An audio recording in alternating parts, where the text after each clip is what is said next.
저는 코로나19 팬데믹이 세상과 교회에게 문명사적 전환이라는 거대한 과제를 던지고 있다. 작은 교회든 중형 교회든 대형 교회든 이 성장주의를 벗어나서 줄여야 됩니다. 청장년 150명 출석할 때도 분리개척했는데 그거보다 더 큰 교회가 분리개척을 왜 못합니까? 교회 이제 가장 중요한 기능이 될 거라고 생각을 하는데 지역 커뮤니티 센터, 우리 다 함께 꿈을 품으면 하나님께서 친히 일하여 주실 줄로 믿습니다.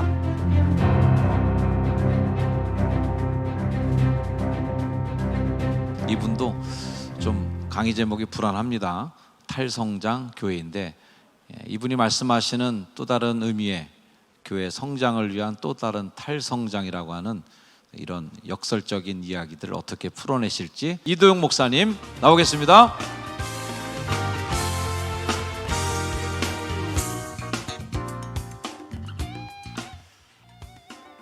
네, 반갑습니다. 화성시 봉당읍 동아리에서 더불어숲 동산교회를 섬기고 있습니다. 오늘 탈성장교회에 대한 이야기를 하려고 하는데요. 평소에 제가 강의 부탁을 받으면 대부분 마을 목회나 선교적 교회에 대한 이야기를 하지만 코로나19 이후 시대의 화두가 될 것으로 예상한 탈성장교회에 대한 이야기를 좀 드리도록 하겠습니다. 저희 교회 비전은 하나님 나라 신학과 십자가의 영성과 성령의 능력을 갖춘 급진적 제자 공동체를 통해서 공교회성과 공동체성과 공공성을 회복하는 선교적 교회입니다. 코로나19 이전까지의 여러 사역들이 있었는데요. 마을 만들기 사역이나 세월호 유가족 섬긴 사역이나 분립 개척한 이런 여러 이야기들이 있는데요. 그런 이야기들은 이제 페어처치와 제가 두 번째 책 성자와 혁명가라는 책에 담겨져 있으니까 여러분이 참고하시면 좋겠습니다. 그동안에 이제 했던 사역들에 대한 간증이 수도 없지만 최근에 있었던 이야기 하나 한번 드리도록 하겠습니다. 최근에 코로나가 잦아들면서 등록하신 분이 계신데요. 이분이 화성에 이사를 오시고 나서 이제 여러 교회를 돌아다니면서 단일 교회를 찾으려고 했었는데요. 봉담 맘카페에 물었다는 거예요. 이 지역에 봉담에 좋은 교회 있습니까? 좀 추천해 주십시오. 이랬는데 이분 이제 신방 가서 들은 이야기예요. 10명 중 7에서 8명꼴로 더불어숲 동산교회를 추천했다는 겁니다. 주변에 중형교회, 대형교회도 많이 있거든요. 그런데도 그렇게 해서 제일 먼저 저희 교회를 찾아와 예배를 드리고 이제 다른 데를 더 이상 가지 않고 이제 등록을 한 그런 케이스입니다. 우리가 그동안 이제 지역을 섬긴 것에 대한 어떤 열매가 아닐까 하는 생각이 들어서 잠깐 소개를 드렸습니다. 코로나19가 터지자마자 제가 쓴 책이 코로나19 이후 시대와 한국교회의 과제라고 하는 책입니다. 한국교회가 지금 진짜 집중해야 될 걸 놓치고 엉뚱한 이야기를 좀 하고 있다라고 생각을 해서 쓴 책인데요. 저는 코로나19 팬데믹이 세상과 교회에게 문명사적 전환이라는 거대한 과제를 던지고 있다, 이렇게 판단을 했습니다. 그래서 코로나19 이후의 공공성에 약간의 강조점 변화가 일어났는데요. 저희는 그동안 이 8개의 키워드를 가지고 지역을 섬기는 일을 했습니다. 그런데 코로나가 터지고 나서는 생태, 정의, 평화라고 하는 3개의 키워드로 압축시켰습니다. 영성의 3가지 색깔을 공공성 차원에서 적용해 본 건데요. 가장 두드러진 특징은 생태와 이 평화가 강조되었다라는 것입니다. 정의를 위해서는 기본소득, 기본자산, 최고임금 등을 고민해야 하고, 생태를 위해서는 그린 뉴딜과 동물해방과 지구 정치에 대한 고민을 해야 하고, 평화를 위해서는 리오리엔트와 좌와 우의 균형, 그리고 한반도와 세계의 평화에 대한 고민을 해야만 우리가 문명사적 전환이라는 이 도전 앞에 응답할 수 있는 교회가 된다라는 겁니다. 코로나19 이후 시대와 한국교회 과제의 후속편이라고 할 수 있는 책, 탈성장 교회인데요. 5월 달에 나오게 됩니다. 원래 제가 들고 오려고 그랬는데 출판사 사정으로 5월 달로 좀 연기가 되었습니다. 저는 지금 대두되고 있는 거대한 문제들의 핵심에 브레이크 없이 달리고 있는 이 신자본주의 체제의 성장주의가 있다고 봤습니다. 그리고 대부분의 교회들도 실상 들어가 보면 거기에 핵심적인 문제가 바로 성장주의라는 거예요. 하여 저는 교회야말로 성장 없는 번영을 이야기하는 탈성장 담론을 받아들일 수 있어야 한다라고 생각했습니다. 탈성장 교회는 이 생태정의 평화의 세 개의 키워드를 이어받은 생태적인 교회와 윤리적인 교회와 미학적 교회가 되는 교회를 뜻합니다. 믿음과 행함이 이제는 통합되어야 한다. 그리고 개신교와 가톨릭과 동방 기독교의 장점을 통합하고 공동선을 실천하는 윤리적 교회가 되어야 하는데, 그 파트에서는 제가 종교 중독의 문제, 탈진실의 문제, 그리고 불평등의 문제 등을 다루었습니다. 이제 이것이 가장 핵심적인 건데요. 문명의 전환을 위해서는 무엇보다도 생태적 세계관으로 전환이 되어야 한다는 거예요. 그리고 좀 화두가 되고 있는 로컬, 마을공화국, 풀뿌리 민주주의와 분권형 동료 시민정치라는 이 대안적 민주주의를 소국 과민이라는 화두로 풀었어요. 그러니까 이것을 우리가 인식해야만 대안이 나온다는 거예요. 그리고 구체적인 대안으로서 커먼즈와 탈성장 담론을 통해서 여러 가지를 제가 책에서 제시하고 있습니다. 교회 차원에서 우리가 생태적 대안으로 제가 제시한 것은 세 가지인데요.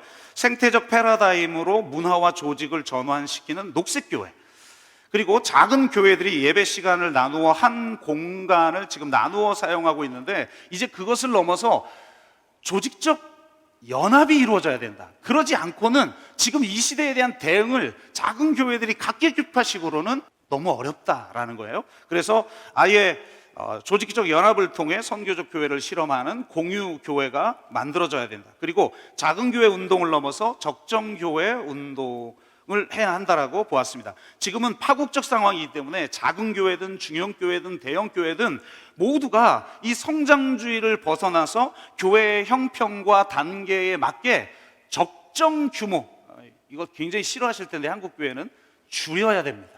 지금 현재는 유지하더라도 분립 개척을 통해서든 다양한 형태를 개척교회를 지원하는 것을 통해서든 줄여나가면서 어떻게 윤리적이고 생태적이고 미학적인 교회를 세워나가야 할 것인가. 저희는 청장년 150명 출석할 때도 분립 개척했는데 그거보다 더 큰 교회가 분립 개척을 왜 못합니까? 이 규모들을 줄여나가면서 지역에 뿌리를 내릴 수 있는 다양한 형태의 실험적인 교회들이 나타나야 된다는 겁니다. 저는 개신교의 가장 큰 취약점 중 하나가 미학적 영역이라고 보았습니다. 할 말이 너무 많지만 구체적으로 이야기하자면 서로 다름을 수용하는 아디아포라 정신이 회복된 교회이고, 한국 사회가 엄청나게 갈등하고 있지 않습니까? 서로 이 대립하고 있는 사람들이 함께 대화하고 서로를 이해하는 상식의 중간지대가 되는 교회이고, 구체적으로는 산업화 세대, 민주화 세대, MZ세대가 하나 되는 그런 교회를 뜻합니다. 이대남 이대녀의 갈등을 넘어 정말 젊은이들에게 종말론적 환상과 사회학적 파상력을 제시해 줄 수 있는 그런 교회가 되어야 한다는 거예요. 저희 교회가 요즘 가장 감사한 것은 지금 젊은 세대들이 모이고 있다는 건데요. 그들에게 비전을 제시할 수 있기 때문에 그렇다고 생각을 합니다. 그러면 코로나 이전이야 책에 나와 있으니까 코로나19 이후에 우리 교회는 어떤 사역을 했을까라는 건데요. 저는 미래 사회가 생태 문명과 돌봄 사회로 전환되게 될 것이다 라고 판단을 했습니다. 그래서 저희 교회에서는 첫 번째로 사람 돌봄 사역을 하였는데요. 먼저 화성에서 가장 소외된 이웃이라고 할 수 있는 미등록 이주 노동자를 위해서 면마스크 나눔 캠페인을 하였습니다. 아주 작게 저렇게 시작되었는데 아침에 일어나서 교회 오기만 하면 그 앞에 여러 물품들과 이런 기부금들이 쌓여서 결국 대구, 이천, 인천 등으로 이 사역들이 확장되게 되었습니다. 신분 노출을 거리끼는 분들임에도 불구하고 어떻게 교회가 우리를 섬길 수 있느냐고 감동하면서 사진을 찍어서 이렇게 보냈고, 아예 한 분은 저희 교회를 찾아와서 감사의 인사를 드리게 하여 주셨습니다. 두 번째는 마을 돌봄 사역인데요.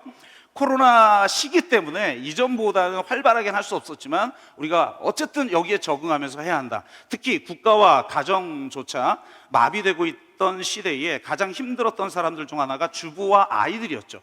그래서 한 아이가 자라기 위해서는 한 마을이 필요하다라고 하는 말처럼 아이들을 방치할 것이 아니라 마을이 함께 아이를 섬기는 그런 문화가 되어야 한다라고 생각했습니다. 특히 교회가 제3의 공간으로서 책임 있고 안전한 공간이 되어줄 필요가 있다고 보았어요. 그래서 저희는 동네 언니, 동네 형이 교회라는 안전한 공간에서 한두 명의 아이들을 멘토링하는 프로그램을 진행했습니다. 두 번째는 마음 돌봄, 마을 돌봄, 집밥 학교라고 하는 걸 했는데요. 혼밥하는 아이들을 위해 파이어라이프 센터 공간에 모여서 프로그램을 진행하면서 집밥을 대접하는 그런 프로그램이었습니다. 방역 단계가 올라가서 교회에 모이기 어렵다고 판단될 때는 집밥학교 호스트를 모집하여서 진행했는데요. 집밥학교 호스트는 아이들을 자신의 가정집으로 초대하여서 프로그램을 진행할 수 있는 공간을 제공하고 집밥을 대접하는 사람들입니다. 그리고 저희가 지구돌봄 사역을 했는데요. 참 쉽지 않죠. 코로나19 때는 쉽지 않았습니다. 그런데 일단 보시면 저희가 팸플렛을 만들면서 사역을 했었는데요. 제일 먼저 겉면을 보면 무포장가게 1차 라인업에 동참하면서 제로 웨이스트 카페로 전환했고요. 팸플렛 이 뒷면을 보면, 속지를 보면 공유 냉장고, 공유 찬장, 공유 쌀떡, 그릇 도서관, 텀블러 도서관을 세팅을 했습니다. 그래서 사진만, 시간상 사진만 잠깐 보면 공유, 로비에 있는 공유 냉장고이고요, 텀블러 도서관이고요. 한 공간을 이렇게 그릇 도서관으로 만들어서 자기가 행사 있을 때마다 빌려갈 수 있도록 그렇게 하였습니다. 그리고 저희 교회는 매년 사순절 기간이면 경건한 40일 탄소 금식을 했습니다. 기독교 환경교육센터 살림에서 제공하는 40일 계획표와 매일 실천 사항이 담겨져 있는 카디오 뉴스를 공유하면 자신이 실천한 것을 인증샷 찍어서 교회 밴드에 이렇게 공유하는 그런 프로그램입니다. 사순절이 끝나고 나서 4월 22일 지구의 날에서 6월 5일 환경의 날까지 약 45일간 저희는 마을에서 지구를 생각하는 한 걸음이라고 하는 행사를 했는데요. 외부의 자금을 지원받지 않고 동네에서 자발적으로 단체와 개인이 참여하는 생태적 실천 프로그램이에요. 카톡 오픈 채팅방에 광고를 하고 자발적으로 참여하는 이 프로그램에 많은 사람들과 단체들이 참여했어요. 놀라운 건 2차 모집을 할 때는 화성환경운동연합, 한살림환경위원회 화성, 그랑드 발전소, 소다미술관 등이 참여했다는 점입니다. 그러니까 이전에는 메인 환경단체가 무슨 행사를 하면 시민들이 참여하는 형태였죠. 그런데 지금은 그냥 시민이 자발적으로 시작된 어떤 운동에 메인 단체들이 참여하는 아래로부터의 환경운동이 일어나게 되었다라고 하는 것입니다. 저희 교회는 팝업 스토어로 참여를 했었는데 이게 너무 인기가 좋아서 지금은 아예 상설 매장으로 하고 있습니다. 그러면 앞으로 우리는 무엇을 할 것인가 라고 하는 것인데요. 저희 교회에 저희는 더숲 버전 3.0이라고 하는 이런 비전을 제시했습니다. 이 버전 3.0이 뭔가? HWP 플러스 CCC라고 하는 것인데요. 이것은 로컬 라이프 스타일이 구현될 주거, 일터, 여가 공간, 즉 코하우징과 생태 건축, 코워킹 스페이스와 로컬 상점, 그리고 여가 공간과 놀이 공간이 융합된 공간을 만들려고 합니다. 그리고 거기에 교회의 기능을 함께 융합시키는 거죠. 그래서 교회 건물이 로컬과 골목으로 사람들을 유인하는 앵커 공간이자, 저는 이게 교회의 이제 가장 중요한 기능이 될 거라고 생각을 하는데, 지역 커뮤니티 센터의 역할을 하는 거죠. 그래서 이 로컬과 골목, 그곳을 중심으로 해서 로컬과 골목의 뜻을 같이 하는 다양한 로컬 상점과 로컬 커뮤니티들이 들어와서 골목 상권 혹은 골목 커뮤니티, 그리고 장소 기반 공동체 생태계와 생태 마을을 형성하는 비전을 제가 꿈꾸고 있습니다. 한 권의 내용을 13분에 말하고 그러니까 너무 압축적이어서 죄송한 마음이지만, 우리 다 함께 꿈을 품으면 하나님께서 친히 일하여 주실 줄로 믿습니다. 힘냅시다. 화이팅!